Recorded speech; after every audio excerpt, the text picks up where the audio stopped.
आज बात करेंगे डार्क साइड ऑफ फुटबॉल की।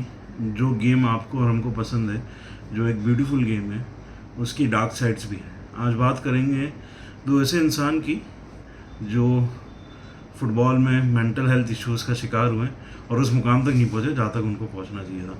आज बात करेंगे South American sensations Adriano, the Brazilian star, the Inter Milan sensation, और आज बात करेंगे Mirko Saric, the young sensation of Argentine who could not reach his potential. तो स्टार्ट करते हैं मिर्को सैरिच की। Born to an Croatian parents, Buenos Aires में वो पैदा हुए और सैन लोरेंजो के लिए जब वो खेल रहे थे, काफ़ी अच्छा उनका फुटबॉल करियर जा रहा था। उसे बोला जा रहा था कि वो अर्जेंटाइन के नेक्स्ट मिडफील्ड मैस्ट्रो होंगे, आने वाले सालों तक अर्जेंटीना की मिडफील्ड वो संभालेंगे। फिर वो घटना होती है 1998-1999 में, रियल मैड्रिड से उनके ट्रांसफ़र की बातें चल रही होती है। 10 मिलियन यूरोज़ का ट्रांसफ़र फाइनलाइज भी हो जाता है, बट लास्ट मोमेंट पे इट फेल डाउन क्योंकि उनका जो क्लब होता है सैन लोरेंजो, वो लालची हो जाता है और बोलता है कि यार नहीं, ये तो है ना 10 मिलियन से भी ज़्यादा के वर्थ है, तो हमको तो ज़्यादा पैसा चाहिए। जो रियल मैड्रिड और सैन लोरेंजो में म्यूचुअली एग्री होते नहीं है, और रिजल्ट ये होता है कि भाई मिर्को सैरिच स्टेज इन सैन लोरेंजो।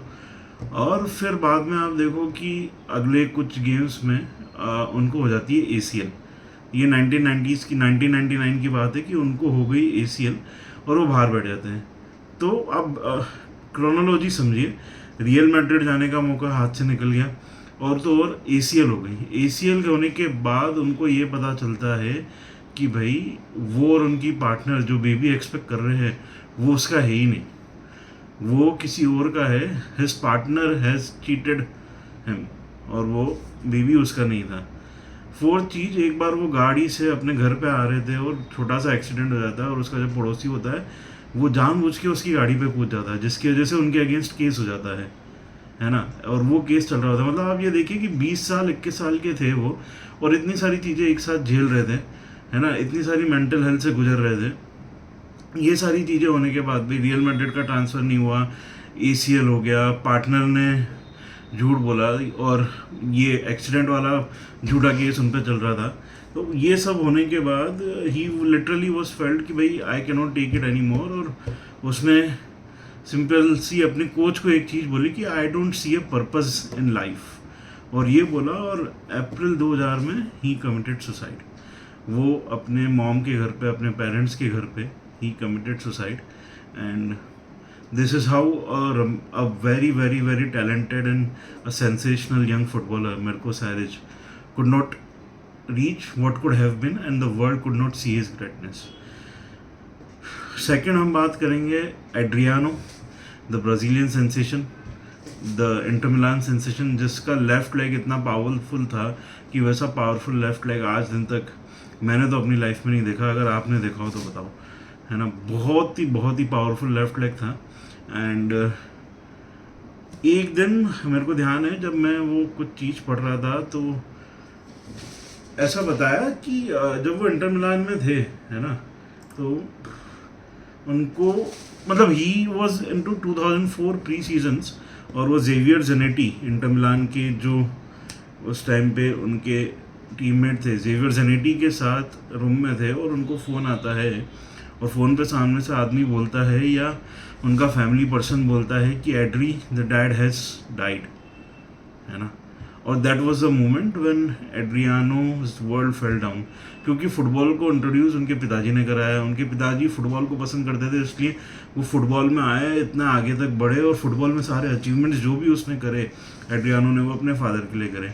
और जब उसको पता चला कि भाई अब फादर इज़ नो मोर, तो उसको लगा कि अब मैं फ़ुटबॉल अच्छा खेल के दिखाऊंगा किसको, मेरे को देखने वाला, मेरे को तारीफ़ करने वाला, मेरे को पुश करने वाला, जिसने मेरे को इस स्पोर्ट्स से मेरे को इंट्रोड्यूस किया, वो ही इंसान अब नहीं रहा, तो मैं क्या करूँ इसका।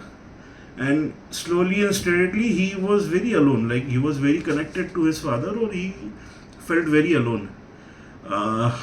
ज़्लाटान इब्राहिमोविच ने कहा है, ज़नेटी ने कहा है, बाकी जो उनके इंटर मिलान में टीममेट्स से सबने कहा है कि भाई we tried to pull him out of the depression but could not. आप देखो 22 साल के थे वो जब उनके फादर की डेथ का कॉल उनको आया, और ये देखो कि उसके ना कुछ महीने पहले ही 2004 में ही उन्होंने ब्राज़ील को अर्जेंटीना के खिलाफ 1 या 2 गोल मार के कोपा अमेरिका जिताया था, है ना। वो 2004 के बाद उन्होंने फिर वो फादर का डेथ होने के बाद ही ट्राइड प्लेइंग, बट वो फिर उस लेवल पे नहीं रहे, है ना।